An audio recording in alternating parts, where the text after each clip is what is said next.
Dictation start करते हैं 5 second बाद।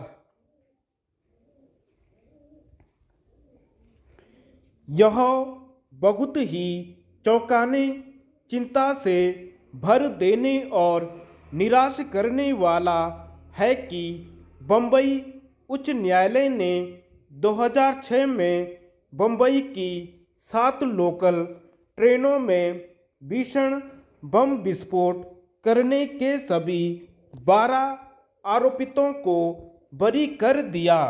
उसने इन सभी को बरी करते हुए यह टिप्पणी भी की कि अभियोजन पक्ष दोष साबित करने में पूरी तरह विफल रहा।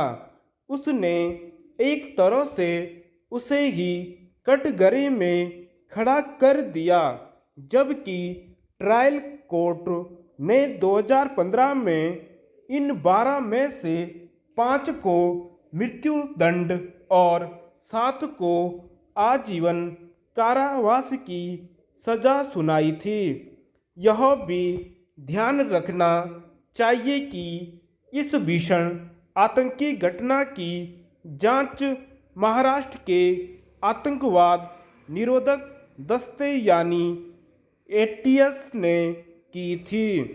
यदि यह मान लें कि उच्च न्यायालय का निष्कर्ष सही है, तो भी आखिर इसका क्या मतलब कि उसे ट्रायल कोर्ट के फैसले पर अपना फैसला देने में इतने वर्ष लग गए। यह तो देर ही नहीं, अंधेर भी है। यदि आतंकवाद के गंभीरतम मामलों में हमारा न्यायिक तंत्र इतनी धीमी गति से आगे बढ़ेगा, तो यह दावा तो किया ही नहीं जा सकता कि भारत आतंकवाद से कड़ाई से निपट रहा है। न्यायिक तंत्र में यह कड़ाई नहीं दिखाई देती, पहले भी ऐसा होता रहा है। आखिर कब तक होता रहेगा, यह भी देखने में आया है कि निचली अदालतों के फैसले की हाई कोर्ट और उसके निर्णयों का निपटारा करने में सुप्रीम कोर्ट को भी खासा समय लग गया। अब भी आतंकवाद के कई बड़े मामले उच्च न्यायालय और सर्वोच्च न्यायालय में लंबित हैं। इस तरह से हम आतंकवाद से नहीं लड़ सकते। विश्व समुदाय भी इस पर सवाल उठा सकता है कि आखिर भारत की जांच एजेंसियां एवं न्यायिक तंत्र आतंकवाद के गंभीर मामलों में भी सचेत और सक्रिय क्यों नहीं हैं। पुलिस, जांच एजेंसियों और अदालती प्रक्रिया की सुस्ती पहले ही बहुत महंगी पड़ चुकी है। इस सुस्ती का सीधा लाभ आतंकी और उनके हमदर्द उठा रहे हैं।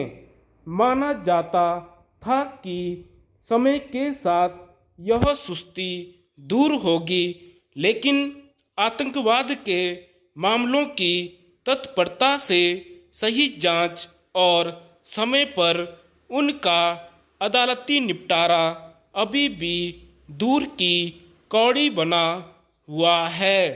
यह खेद और लज्जा की बात है कि आतंकवाद से पीड़ित होने के बावजूद भारत उसका सभी स्तरों पर प्रभावी ढंग से मुकाबला करता हुआ नहीं दिख रहा है।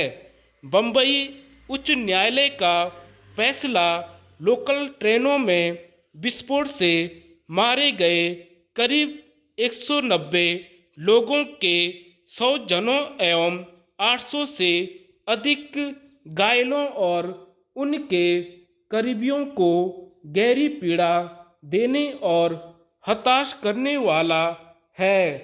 सरकारी सिस्टम के देश के लोगों को नीचा दिखा रहा है, उनके गांव खुरद रहा है।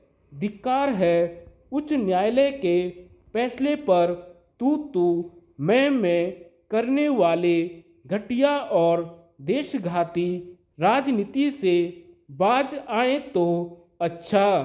कई नेता तो ऐसे हैं जो ऐसे मामलों में भी वोट बैंक की राजनीति करते हैं।